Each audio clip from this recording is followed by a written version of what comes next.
BSF, CRPF और MHA के अधिकारी इस दौरान मौजूद रहेंगे। बॉर्डर सिचुएशन को लेकर समीक्षा बैठक करेंगे कि बॉर्डर पर क्या कुछ सिचुएशन है, क्या कुछ स्थिति है, क्या कुछ परिस्थिति है, कैसे निपटना है, ये तमाम जानकारी होगी। तो थोड़ी देर में ही अमित शाह करेंगे बैठक। डीजी बीएसएफ, सीआरपीएफ और एमएचए के अधिकारी इस दौरान मौजूद रहेंगे।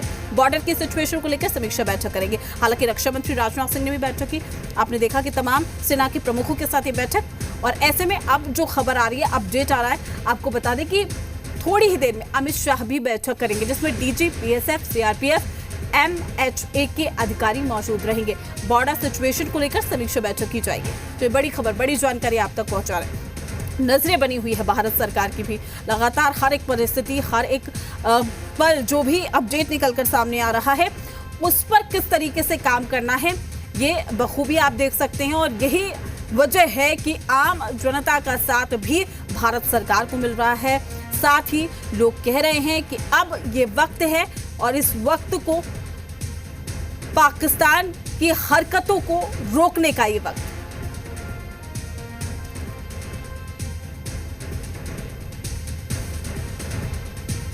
वहीं हमारे साथ कर्नल वीरेंद्र कुमार सिंह भी जुड़े हुए हैं, साथ ही रुपेंद्र भी हमारे सहयोगी जुड़े हुए हैं।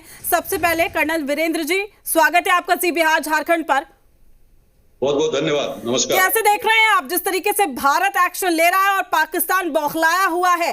गीदड़ भवकी के बाद अब पाकिस्तान अपने वजूद को बचाने की कोशिश में लगा हुआ है, और यही वजह है कि ये भिनभिनाहट देखने को मिल रही है कि अभी भी कायराना हरकत कर रहा है। जी, ये तो होना ही था एक दिन। बुरे कर्मों का फल हमेशा बुरा ही होता है, और अभी भी उनको सद्बुद्धि दे भगवान, हम तो प्रार्थना करते हैं। हमारे छोटे भाई लोग हैं, लेकिन किसी भी देश को चलाने के लिए जिन चीजों की जरूरत होती है, उनमें से एक भी इंग्रेडिएंट उन लोगों के पास नहीं है। तो क्या करेंगे?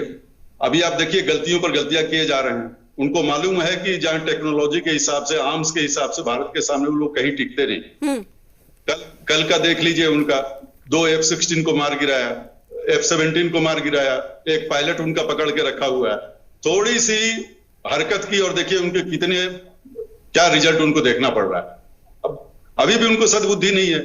सद्बुद्धि इसलिए नहीं है कि उनका पूरा देश जो है उनका सेना चलाता है, राजनीतिकों की वहां कोई बैठ है नहीं, और सेना वो अपनी मर्जी से चला रहे हैं। मुनीर को रिटायर होना था, वो उनको 2 साल और एक्सटेंशन चाहिए, तो पूरे देश को आग में झोंक दिया उन्होंने। तो ये हालात है। और वीवीआईपी तो देश छोड़कर, पाकिस्तान छोड़कर भी भाग रहे हैं। ये भी खबर आई कि सुबह 3:30 बजे वहां से रफा दफा कर लिया उन्होंने अपने आप को। जी, वीवीआईपी लोग जो देश छोड़ रहे हैं, हमारी सहानुभूति उनके साथ है। क्या कर सकते हैं? आखिर उन लोगों ने ये देश की हालत की है। बिल्कुल, जो समृद्ध लोग हैं, जो शक्तिशाली लोग हैं, और आपका देश गलत तरीके से चल रहा है, मुल्लाओं के हाथ में चल रहा है, तो वो रोकने का काम उनका था। और सेना को एक हद तक रहना चाहिए। जब आपके पास राजनीतिज्ञ हैं, तो राजनीतिज्ञ ने देश चलाना चाहिए। अब सेना के लोगों के हाथ में अगर आप देश दे देंगे तो ऐसे ही होगा। और वहां की सेना को तो आपको पता है, बिजनेस वाली सेना है, वो भारतीय सेना की तरह नहीं है। वहां पर जितने भी ऑफिसर्स हैं, उनके जो सिपाही हैं, वो सब के सब बिजनेसमैन है। तो बिजनेसमैन कितनी लड़ाई लड़ सकता है? और न वो अपने देश के बारे में सोचता है, न अपने सेना की कंडीशन के बारे में सोचता है। तो ये सब तो भुगतना ही है। देखिए, मुझे लगता है कि जल्दी से जल्दी पाकिस्तान। ठीक है सर, मैं आपके पास लौटूंगी, लेकिन देखिए आपको